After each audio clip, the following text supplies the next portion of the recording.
Babaji Netralaya I హాస్పిటల్స్లో ఇప్పుడు LASIK లేదా పీఆర్కే సర్జరీ ఒక్కో కంటికి కేవలం 7,999 రూపాయలు మాత్రమే. లాసిక్ లేదా పీఆర్కే ఎవాల్యుయేషన్ ఉచితం. నమస్తే రమగారు. నమస్తే జయ. రమగారు, మనకి నాగపంచమి ఉంటుంది. నాగపంచమి యొక్క విశిష్టత. శ్రావణ శుద్ధ పంచమి. ఈ శుద్ధ పంచమి నాడు నాగారాధన, సర్పారాధన విశేషంగా చెప్తారు. మామూలుగా మనం నాగులు చవితి చేస్తాం. తర్వాత సుబ్రహ్మణ్య ఆరాధనకి మనం సుబ్బరాయ షష్ఠి, స్కంద షష్ఠి అంట, కంద షష్ఠి అని రాస్తారు, చేసుకుంటాం. అలాగే ఈ రోజును కూడా మనం నాగారాధన చేసుకోవచ్చు. పుట్టకి వెళ్ళి పాలు పోయటమే కాకుండా మనం ఇంట్లో పొట్ట చేసుకుని పాలు పోసుకోవచ్చు. తర్వాత దేవాలయాల్లో ఈ జంట పాములు సుబ్రహ్మణ్య ప్రతిష్ఠ చేస్తారు, నాగప్రతిష్ఠ. ఆ నాగప్రతిష్ఠ చేసిన నాగులకి కూడా మనం పాలు పోసి నమస్కారం చేసుకోవచ్చు. ఇది విశేషమైన రోజుగా చెప్తారు. సర్ప పూజ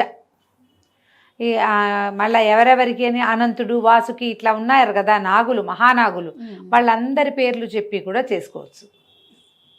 పుట్టకే వెళ్ళాల్సిన అవసరం లేదు. అవకాశం ఉంటే పుట్ట కూడా వెళ్ళి రావచ్చు, ఇంట్లో అయినా పూజ చేసుకోవచ్చు.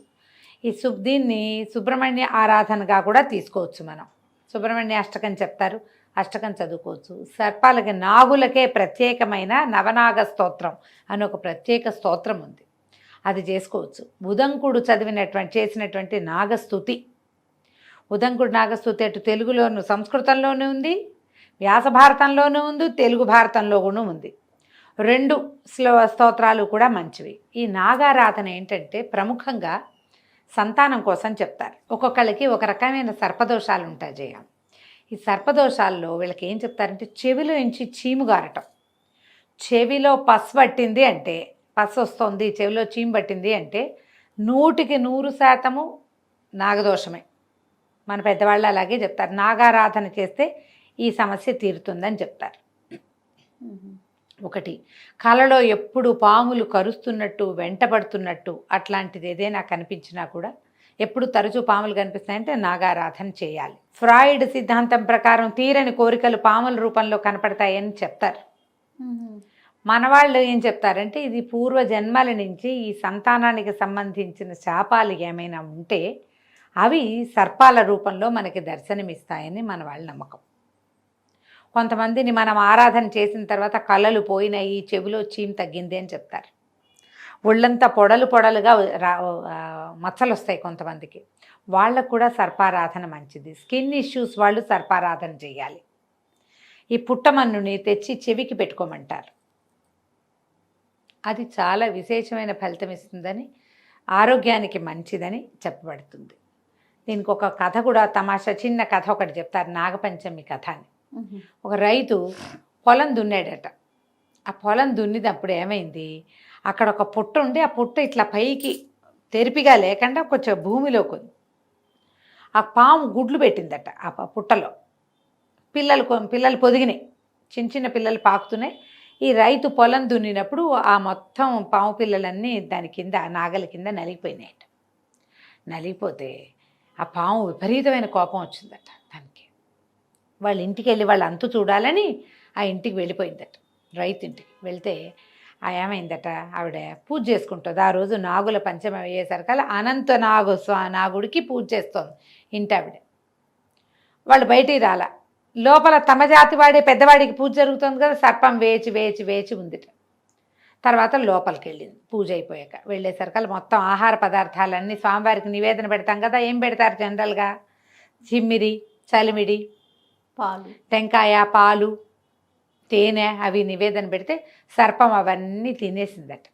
తినేసరికి దాని ఆరాటం తగ్గింది, కొంత స్థిమితపడి దుఃఖంతో చెప్పిందట, నేను నా పిల్లల్ని అన్నిటి పోగొట్టేశారు మీరు, నేను ఇట్లా బాధపడుతున్నాను, ఆ దుఃఖంతో వచ్చా, కానీ ప్రసాదం తినేసరికి ఆవేగం కొంత తగ్గింది, కానీ నా సంతానం కోల్పోయానంటే అప్పుడు ఆవిడ అనంతుడిని ప్రార్థిస్తే అనంతుడు కొంత అమృతాన్ని అందించాడట ఆ చనిపోయిన పాము పిల్లలకి. సర్పాలన్నీ మళ్ళీ బతికినాయని ఒక కథ చెప్తారు. ఇదో కథ, ఎన్ని కథలు ఉన్నాయో. ఒక ఆవిడ ఎవరికో చెవిలోంచి పస్సు వచ్చేది, పాము వెన్నాడుతున్నట్టు కరుస్తున్నట్టు కలొచ్చేదట. చాలా సంపన్న గృహస్థులు, ఆవిడ చాలా మంచిది.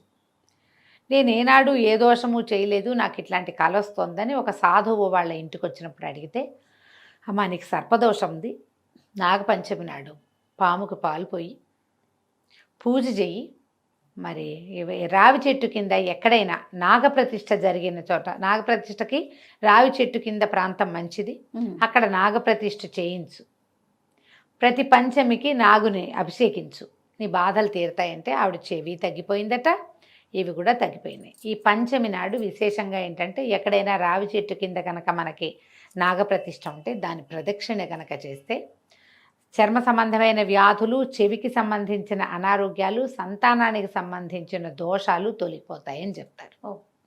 వీటిలలో మీరు ఏది కుదిరితే అది చేసుకోవచ్చు. ఎక్కువ ఇవన్నీ చేయలేం. పంచమి నాడు దేవాలయానికి వెళ్ళండి. మీ ఇంటి చుట్టుపక్కల మీ ఏరియాలో ఉన్న శివాలయాల్లో సాధారణంగా ఉంటుంది, నాగప్రతిష్ఠ ఉంటుంది, సాధారణంగా రావి చెట్టు ఉంటుంది. చాలు, ఒక చిన్న గ్లాసెడు పాలు పట్టుకెళ్ళి ముందు పాలు పోయండి, తర్వాత నీళ్ళు పోయండి, నమస్కారం చేసుకోండి. బెల్లం కానీ, చలిమిడి కానీ, చిమ్మిరి కానీ, అరటిపండు కానీ నివేదన పెట్టచ్చు. అన్నీ పెడితే మరీ మంచిది, అధికసి అధికం ఫలం. ఇంత మాత్రమైన నివేదన చేసి నమస్కారం చేసుకోండి. ఒకవేళ ఇంట్లో చేసుకుందామంటే పడగ, ఒక వెండి పడగను తీసుకొచ్చి కొనుక్కొచ్చి పట్టుకొట్టు తెచ్చుకోండి. ఇవి ఇంట్లో అట్టు పెట్టుకుంటే కాసిన ఆ పడగ మీద కొన్ని పాలు పోసి కొంచెం చెమ్మిలి, తర్వాత చలిమిడి, అరటిపళ్ళు ఇలాంటివన్నీ నివేదన చేసి నమస్కారం చేసుకుంటే మంచి ఫలితం లభిస్తుంది. ఇది స్కిన్ ఇష్యూస్కి, సంతానపు సమస్యలకి, సంతాన సాఫల్యానికి బాగా పనిచేస్తుంది. ఈరోజు దానికి ముఖ్యమైనదన్నమాట. ఈ వయసు వాళ్ళు చేయొచ్చు, ఈ వయసు వాళ్ళు చేయకూడదు, మాకు పిల్లలు అక్కర్లేదు, ఇలాంటి భావాల్లోకి వెళ్ళకండి. ఆరోగ్యం అందరికీ కావాలి, సంతానం లేకపోతే కావాలి, ఉంటే వాళ్ళ భవిష్యత్తు కావాలి మనకి, అంతే కదా. ఎవరి కోసమైనా ఇది మంచిదే, చేసుకోవచ్చు చక్కగా. దేవాలయాలకు వెళ్తే మరీ మంచిది. అయితే ఈరోజు ఏం చేస్తారంటే సర్పానికి సంబంధించిన ఆరాధన ఎప్పుడైనా మనం చేస్తూ ఉంటే కనుక ఈ రోజున కూరలు తరగకూడదు, ఏది తరగకూడదు, పొలం దున్నకూడదు. ఈ 2 నియమాలు. మీరు పూజ చేసుకునేటట్టయితే తరిగిన కూర తినద్దు, మీరు తరగద్దు. ఎందుకంటే ఇప్పుడు కూరలు అవి తరిగేటప్పుడు బెండకాయల్లోనో వంకాయల్లోనో చిన్న పురుగులు ఉంటే తరగబడతాయి, అవి కట్ అయిపోతాయి, అది మంచిది కాదు. అందుకని కూరలు తరగద్దు, తరిగిన కూర కూడా తినద్దు. ఇది నియమం. ఏముంది, పాలకూర తుంపి కూరలో వేసుకోవచ్చు, ఆలుగడ్డలు కుక్కర్లో పెట్టి ఉడికాక చక్కగా ఒలిచేసి చేసుకోవచ్చు, చామదుంపల కూర చేసుకోవచ్చు, పప్పు వండుకోవచ్చు, హాయిగా ముద్దపప్పు వండుకోవచ్చు. దాంట్లో ఒక ఆవకాయ మాత్రం నలుచుకోకూడదు, జ్ఞాపకం పెట్టుకోండి. తరుగుతాంగా ఆవకాయలు, ఆవకాయ ముక్కలు తరుగుతాం కదా, అలా కాకుండా ఏదైనా రోట్లో 2 టమాటాలు, పచ్చి టమాటాలు పచ్చడి చేసుకోవటము అట్లాంటివి ఏవైనా చేయొచ్చు. మీ ఏర్పాటు మీ వీలు వెంబడి చేసుకోండి. ఈ నాగుల పంచమి రోజున మీరు కనుక బుధంకుడి నాగస్తోత్రం చదివితే చాలా మంచి ఫలితం లభిస్తుంది. ఎవరైనా అంటే సంతానం కావాలనుకునే వాళ్ళు ఈ రోజును మొదలుపెట్టి వచ్చే సంవత్సరం నాగపంచమి దాకా చదవండి. ఈ లోపలే మీకు సంతాన సాఫల్యం కనపడుతుంది. అంత విశేషమైనవి. ఉదంకుడు నాగస్తోత్రం ఆన్లైన్ దొరుకుతుంది, సంస్కృతంది దొరుకుతుంది, తెలుగుది దొరుకుతుంది. చక్కగా సంపాదించి చదువుకోండి, చేసుకోండి. రైట్. నమస్తే. నమస్తే జీ.